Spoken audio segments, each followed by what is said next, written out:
زندگی کے اتنے رمضان گزار دیے، ہمیں کوئی فائدہ نہیں ہوا اس کا۔ کوئی سوچے ذرا، 13-14 سال کی عمر سے ہم پر رمضان فرض ہوا ہے، آج تک جتنی زندگی گزاری کبھی ان رمضانوں کو گنے ہم صرف، کہ جس کی عمر 40 سال ہے اس نے 26-27 رمضان گزارے ہیں، جس کی عمر 50 سال ہے اس نے 36-37 رمضان ایسے گزارے ہیں جو ہر رمضان اس کی مغفرت کا پیغام لے کر آیا تھا، اور ہر رمضان اس کی بخشش کا پروانہ لے کر آیا تھا، اور ہر رمضان اس کو اللہ تعالیٰ کے قریب کرنے کے لیے آیا تھا، اور ہر رمضان اسے گناہ چھڑانے کے لیے آیا تھا، ہر رمضان اس کو تقوی کی دولت سے مالا مال کرنے کے لیے آیا تھا کہ ہم نے حاصل کی،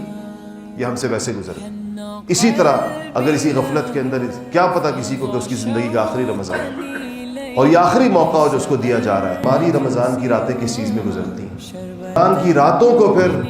بازاروں میں جا رہے ہیں، گھوم رہے ہیں، پھر رہے ہیں، الیاذ باللہ کچھ لوگ فلمیں دیکھ رہے ہیں اور مختلف طریقوں کے ساتھ رات گپوں میں گزار رہے ہیں۔ اچھا، یہ ٹورنامنٹس ہو رہے ہیں راتوں کو، نوجوانوں نے ایک عجیب یہ ترتیب نکالی ہے رمضان کی راتوں کی کہ رات کو جو ہے فلڈ لائٹ ٹورنامنٹس ہو رہے ہیں اور کیا کیا کچھ ہو رہا ہے۔ یہ بات بہت اچھی طرح ذہن میں رکھیں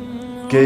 یہ جو روٹین عام لوگوں نے بنائی ہوتی ہے کہ رمضان کا سارا دن سوتے ہیں، یہ آپ ان احادیث کو دیکھیں، اللہ جل شانہ کی توجہات کو دیکھیں، فرشتوں کی نداؤں کو سنیں، اور انسان کے لیے اللہ تعالیٰ کی طرف سے جن چیزوں کا اعلانات ہو رہے ہیں ان کو دیکھیں، اور ہم اپنے طرز عمل کو دیکھیں کہ عام دنوں سے بھی زیادہ غفلت اپنے اوپر طاری کر دیتے ہیں۔ یعنی جو کھیل وغیرہ جو ویسے عام دنوں میں تو ٹھیک ہے، کھیلنے کا کوئی اس کی مثبت چیزیں بھی ہو سکتی ہیں سپورٹس کی، لیکن ظاہر بات ہے کہ رمضان جیسی راتوں میں، اتنی قیمتی راتوں میں تو یہ رواج ختم کرنے چاہیے، اور اس سے وقت بھی ضائع ہوتا ہے اور ناقدری بھی ہوتی ہے، اور اسی کا نتیجہ ہے